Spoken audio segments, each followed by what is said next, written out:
Small hands, this child is the age of my son. Similar in age to my son. Brown eyes. My son has brown eyes. I see my son's face when I look at him. Where is he? Amir is dead, and he died at the hands of the IDF. And then the boy was found, alive. Marhaba. The boy is alive and safe. What a freaking liar. Oh boy, things are going pretty badly for Tony Aguilar. I don't know if you remember, it's a guy that used to work for the GHF distribution center in Gaza and then started making stuff up about soldiers shooting children and civilians. And now this whole thing turned out to be a lie, like we told you so. Let's watch. For anyone that says that Amir is still alive and that didn't happen, where's Amir? Where is he? This is Tony Aguilar, a former contractor for Gaza Humanitarian Foundation, an aid organization backed by Israel and the United States. Since May, when GHF began operating in Gaza, a media narrative emerged that Palestinians were being killed at GHF sites when they came there for aid. GHF denied the claims. Then, in late July, Tony Aguilar went on a podcast and dropped a bombshell that changed everything. May 28th. On secure distribution site number 2. This little boy, his name is Amir, and he was standing, he was with the crowd, but he walks over and he reaches out and he holds my hand and he kisses my hand. He kissed me and he said, "Thank you," in English. Thank you. And he collected his items and he walked back to the group. And then he was shot at with pepper spray and tear gas and stun grenades and bullets shot at his feet and in the air. Shocker, Tony Aguilar is the one filming with the camera that he has right here, yet there's no evidence whatsoever of his claims. Interesting. Amir walked 12 kilometers to get food, got nothing but scraps, thanked us for it, and died. The story of Amir's killing spread like wildfire. We're hearing new horrific firsthand accounts about a controversial aid organization in Gaza. Within days, Aguilar was all over cable news, podcasts, social media. Tucker Carlson invited him on his show twice in a single week. Thanks for coming back. Aguilar even traveled to Capitol Hill and sat down with Maryland Senator Chris Van Hollen, recounting this tragic tale over and over again. Anthony, can you tell us about the young boy, Amir? This young boy, his name is Amir. Amir walked 12 kilometers to get food. 12 kilómetros descalzo. 12 kilometer. 12 kilometers. You have to understand, even if he lied, the damage has been done. You cannot reverse that. The lie is already out there. Without water. No parents, he was there with no one. He was there alone. And his hands, his small hands, this child is the age of my son. Similar in age to my son. Brown eyes. My son has brown eyes. I see my son's face when I look at him. A number of reasons made Aguilar's testimony particularly compelling. He was a U.S. Army vet, a former Green Beret, working at an organization backed by Israel to feed hungry in Gaza. There seemed to be no reason to doubt his account. I'm a man of integrity. I've served my country and I've proven that, and I can be trusted. Al Jazeera and Middle East Eye even tracked down the boy's stepmother, further corroborating the story. You as his mother who has been missing him since the 28th of May. Me who saw him last and what I witnessed. The world needs to know this and see it. This is not made up. But then cracks began to show. GHF released body cam footage from Aguilar's interaction with the boy, and there were discrepancies between what happened and the way he described it. I put my hand on his left shoulder and I looked at him and he's looking at me. We're looking at each other in the eyes. And I say to him, people care. You're a human being and people care about you. The world cares. I'm looking at him in the eyes, and then I say to him, I said, people care. People care. You're not alone. Rehearsed as shit. People care. We care about you. America cares. You're not going to be forgotten. And he kisses my hand. He reached for my hand and he kissed it and put it to his forehead and he said, Shukran. And he places his hands on my face. I thought he said thank you in English. No, you said it earlier, before. 2 minutes ago you said it. And he kissed me. When you see the actual footage, it's clear Aguilar was embellishing quite a bit.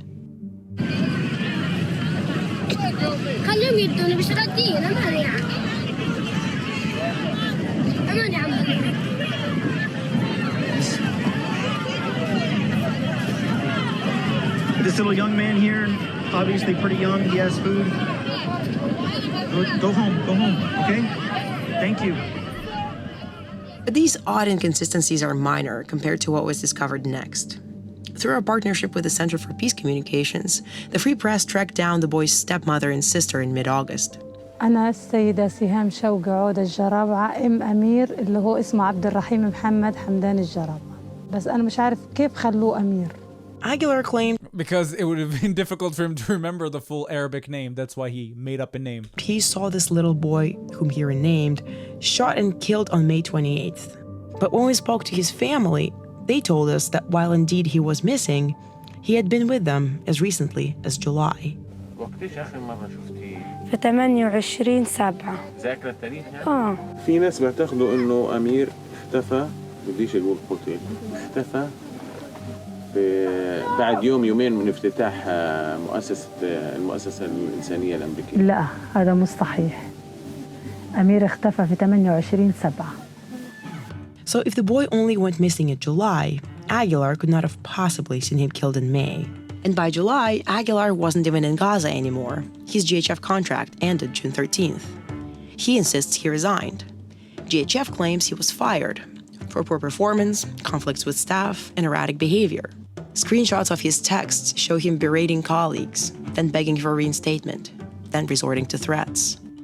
But as Aguilar's credibility was falling apart, the media stuck with him, and he stayed on the circuit, telling the same story with more and more detail. So the young boy Amir, he was shot and gunned down by the IDF. A shot to the torso, a shot to the leg, dead. So for anyone that says that Amir is still alive and that didn't happen, where's Amir? Listen, where is he? Where is he? Amir is dead. And he died at the hands of the IDF. And then the boy was found, alive.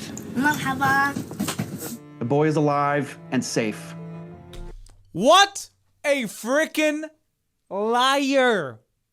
You know how many people sent me the story about Tony Aguilar and the boy Amir? You know how many people sent me this? It's just a matter of time until lies are exposed. It's disgusting. He wanted to get retributions from the GHF, so he decided to do a smear campaign against them. And that's what he did. The damage was already done, but Amir is alive. Ya haywanuti. Falsely identified as Amir by Mr. Aguilar, his real name is Abdul Rahim Muhammad Hamdan. His family calls him Abood. He is almost 9 years old. We verified his identity through a variety of means, including biometrics and the very shirt he wore the day Mr. Aguilar claimed he saw him killed. GHF had been looking for the boy for weeks, worried that Aguilar's viral claims had put him in real danger. That publicity placed the child squarely in the crosshairs of Hamas, who have benefited greatly from Mr. Aguilar's lies and the media amplifying them. An alive, healthy boy doesn't serve Hamas. It directly threatens them. Imagine the kind of person who would endanger a child's life for 15 minutes of fame. That's what Tony Aguilar did. And the outlets, influencers, and individuals that gave him a platform share in that responsibility. On September 8th, Aguilar went on breaking points to specifically address the new allegations. He denies that Abood is the same boy he saw. The story doesn't make sense. That is not Amir. Exactly. It's Abood. You just made up a name to make it go with your narrative, but you were caught lying. Therefore, if anybody dares to bring up any other claims from this guy, Tony Aguilar, just know he lied about one thing. What makes you think he's not lying about the rest? That young boy, though he looks similar, there are so many features that are different. Abood is alive and well, though you'd be hard-pressed to find that happy headline in the news. And the damage of this disproven media narrative has already been done. MSNBC, Tucker Carlson, Senator Van Hollen, and many other public figures, journalists, and influencers who amplified Aguilar's story did not respond to our request for comment. Tony frickin' Aguilar, the lying bastard, was caught red-handed. Isn't that great and not great at the same time? Because it's amazing to expose people, but when the damage was already done and was viewed by millions and millions of people, it doesn't matter. It doesn't matter. That's exactly the point. Same thing with Haaretz articles. Many of them are proven to be false, but the damage was already done. Same thing as the boy that was published on the front page as malnourished because of Israel, but he ended up having a disease. Nothing about being malnourished. If anybody ever dares to bring up Tony Aguilar's claims against Israel, please share with them this video. Thank you so much for watching. If you'd like to watch more of my stuff, please check out my channel down below. If you like what you see, don't forget to subscribe to the YouTube channel and hit that notification button so you can be notified every time I upload new content. If you'd like to support me and the channel financially, you can do that using Buy Me Coffee or Patreon down in the links below. Also, we now have a Discord that you can join down in the link below. And now you can become a YouTube member and enjoy specific YouTube perks. Thank you for watching. I'll see you in the next video.